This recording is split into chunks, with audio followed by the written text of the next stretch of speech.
our next guy up to bat is the youngest guy in the comedy gym now, and he's a very funny kid. Put your hands together for Seth Rogan.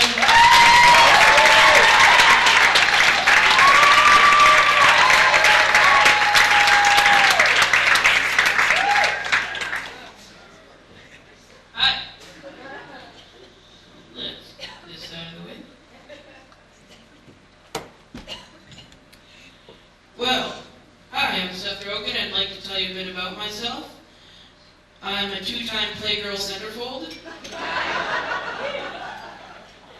No, I'm not really, but I am Jewish.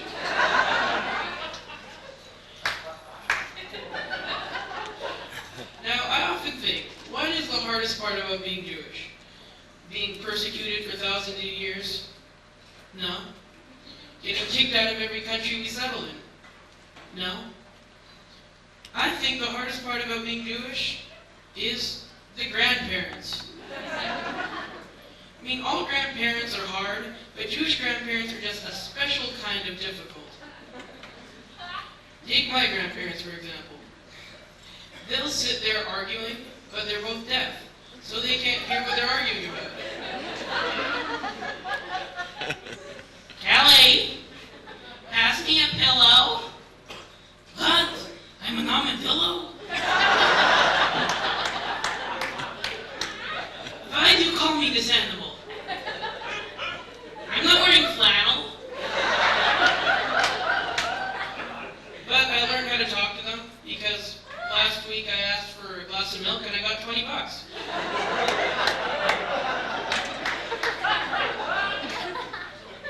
Thanks, Dad. So, what else is hard about having Jewish grandparents? Well, sometimes they're not just hard, they're just kind of scary. Like, I was in their car with them about a week ago, or yesterday, you don't care. So,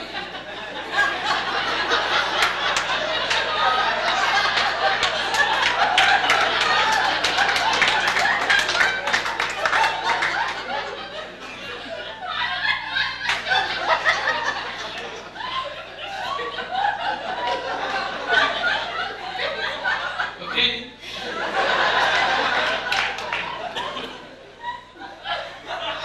So I'm sitting there in the car, and in between the driver's seat and the passenger seat, there's just this box. And there's like a towel draped over it. So I have no idea what's in this box. It could be Waldo for all I know.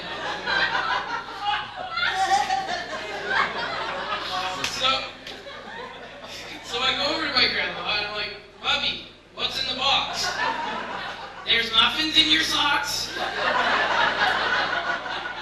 So I figure I'll have to take this among myself to find out what's in the box.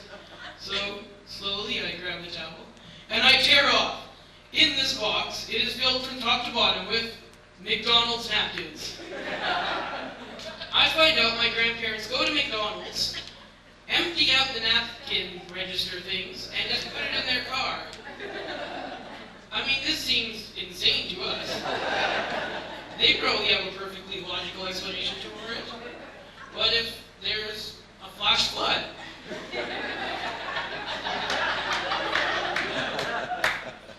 Yeah, well, my grandparents loved my hair. Dad, what'd you do to your hair? I told them I was using their shampoo.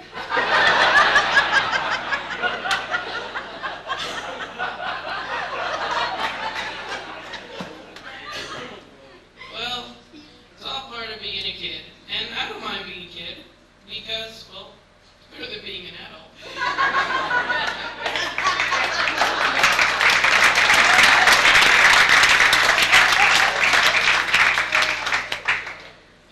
So, the only part that I don't like about being a kid is how much your parents control your life.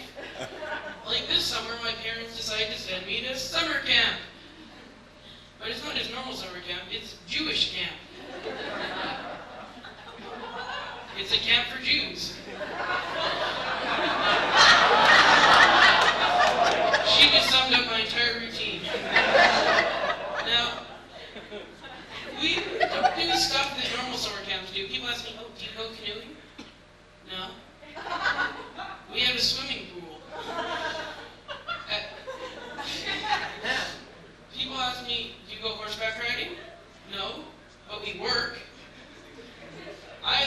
are setting up breakfast for 100 campers every morning. But we do some stuff like normal camps. We sing in Hebrew. But we don't just sing normal songs, we sing like very, death songs. Like there's one song we sing about the Titanic sinking, and it goes, husbands and wives, little children lost their lives, it was sad when the great ship went down. Yeehaw!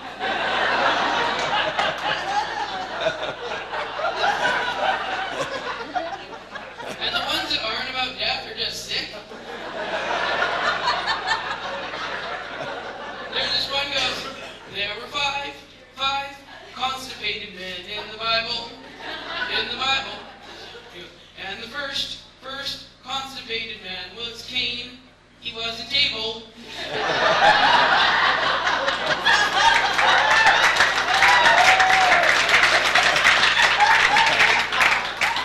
And the second constipated man was Moses. He took 2 tablets.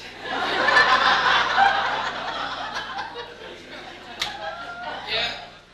Well, now you would probably think that if we're late for something or do something bad at camp, they'll guilt us because it's Jewish camp. But no. Our counselors are younger than that, so they're just fresh out of the Israeli army. So they go more on the lines of torture. Like, I was 8 minutes late for singing. So our counselor goes, you owe me 8 minutes. He gives me a 50-pound backpack at 11:30 at night, makes me run around the brush sport, or the sports field, for 2 hours. I'm like, I was 8 minutes late for singing about morbid songs and constipation. Doesn't matter.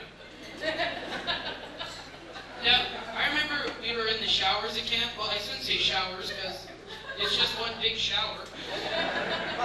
About the size of this stage here.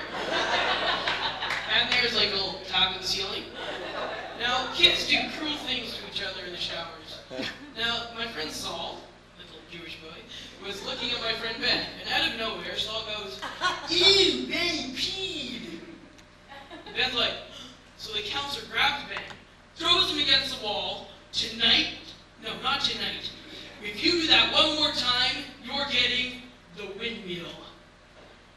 What the hell is the windmill, you're thinking? We were thinking the same thing, but it's unpredictable. The guy's fresh out of the Israeli army. So we don't hear about that for a while, until 5 days later, our next shower, when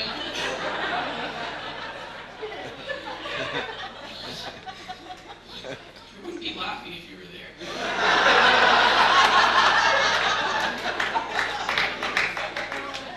When, once again, we're crammed in the same little space, and Saul once again goes to Ben.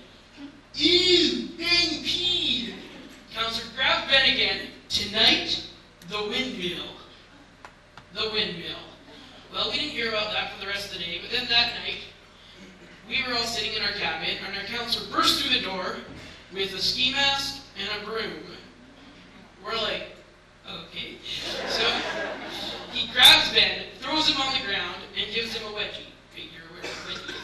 Okay, he would simply pull up his underwear till his waistline was about there, but his 2 leg holes were showing. Then he would get the broom and shove it so it went between the 2 leg holes, and then he would twist.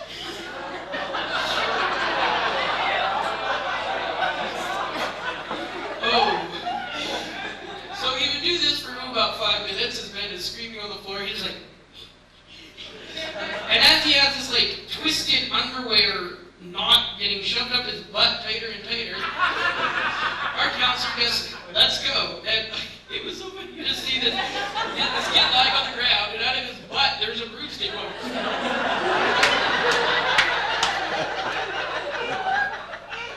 That's not the only torture they threatened us with. There was the waffle. Sounds cute and friendly, doesn't it? No. A waffle is okay, they get a tennis racket and they'll put it over your chest. Then you'll get, a toothbrush or some steel wool